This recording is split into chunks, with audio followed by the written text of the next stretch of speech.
وأخيرا اليوم راح أفتح الهدية اللي جتي من الشغل مال الكريسماس. بس هي أنا اختاريتها، يعني يعطونا هم إيميل ويعطونا هواي شغلات، بس أنا اختاريت هاي الهدية. هاي أعشقها الهدية وغالية، أحبها موت عليها. خليكم من نهاية الفيديو وراح أفتح لكم الهدية وتشوفوها.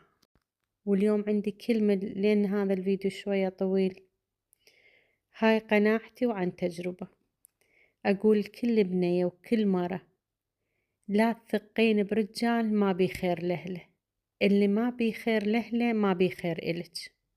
صدقيني اللي يضحي بأمه وأهله، الأم ربت وتعبت وضحت، يضحي بيها، راح يجي يوم من الأيام ويبيعك لأتفه الأسباب.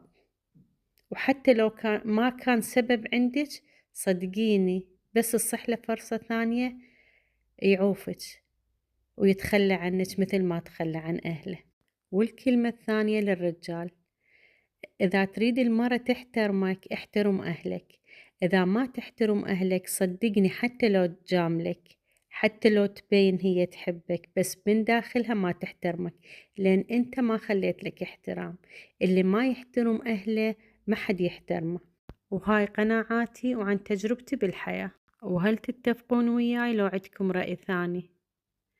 وهاي الهدية مالتي أنا اختاريتها طبعا. هاي طاوة، هاي عشق الطاوات، وكل ما أروح للسوق وتصير لي فرصة أشتري طاوة. ما أعرف شنو عندي إدمان إدمان الطاوات. وإذا عجبكم الفيديو لا تنسون من اللايك والاشتراك.